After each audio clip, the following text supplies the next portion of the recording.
کشمیر کے ساتھ نتیجہ رکھنے کا یہ قائد اعظم کی کوئی رائے نہیں تھی، یہ ریاست کا موقف تھا. اور ریاست پاکستان کو اس وقت ضرورت اس بات کی تھی کہ وہ زیادہ سے زیادہ اپنے حق میں ووٹ کاسٹ کرے، جس کے پیش نظر ایک اپنی پالیسی وضع کی اور گلگت بلتستان کو بھی تنازع کشمیر کا حصہ بنایا گیا. اور اس وقت یہ ایک ریاست کی پالیسی تھی. لیکن بدقسمتی سے ہمارے ملک کا المیہ یہ رہا ہے کہ قائد اعظم محمد علی جناح کے بعد سے لے کے جتنی بھی حکومتیں آئی ہیں، ان حکومتوں کے مطمع نظر میں یہ نہیں رہا کہ پاکستان کے بنا کہ اس کے پیچھے نظریات کیا تھے، مقصد کیا تھا. انہوں نے قائد اعظم علامہ اقبال اور دیگر جو ہیں اکابرین کے نظریات کو چھوڑ کے اپنے پارٹی لیڈر کو اتنا مقدس جانا کہ ان کے نظریات پر ملک چلانے کی کوشش کی.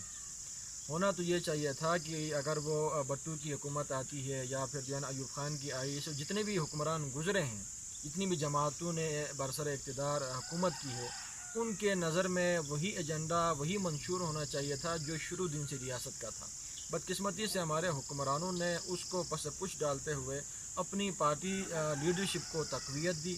مقدم رکھا. پارٹی منشور کو انہوں نے جو ہے نا اپنا نظریہ قرار دیا. اس کے بیس پہ جو حکمرانوں سے جو غلطیاں ہوئی، آج یہ اس کا نتیجہ ہے. کیونکہ اس وقت جو نتیجہ تھا، آہستہ آہستہ، اور جیسے میں اب کھل کے اس پہ بات کروں کہ مشرف کا جو فارمولہ آیا بالخصوص، اس کے بعد سے گلگت بلتستان کے اندر ایک صوبے کا مطالبہ زور پکڑنے لگا. چونکہ ان کے مطالبے کے اندر، اس کے فارمولے کے اندر انہوں نے اپنی ذات سے سوچا، اپنے مفادات سے سوچا، یا کسی کے پریشر میں آ کے انہوں نے یہ سوچا، جس کے بیس پہ انہوں نے اس علاقے کو ڈیوائیڈ کرنے کا فیصلہ کیا. اب جب کسی علاقے کو آپ ڈیوائیڈ کرنے کا فیصلہ کر ہی لیں گے تو لامحالہ لوگوں کو بھی اس رخ پہ آپ چلائیں گے، اس رخ پہ آپ لگائیں گے. تو اس وقت جو ہمارے جو لوگ مطالبہ کر رہے ہیں، یہ میں سمجھتا ہوں یہ وہاں لوگوں کی ذاتی رائے نہیں ہے. اگر لوگوں کی ذاتی رائے ہوتی تو بدقسمتی سے ایک تاثر یہ دیا جاتا ہے کہ گلگت بلتستان کے اندر اہل تشیع جو مکتب کے ہمارے دوست ہیں وہ صوبہ چاہتے ہیں، اور اہل سنت مکتب کے جو لوگ ہیں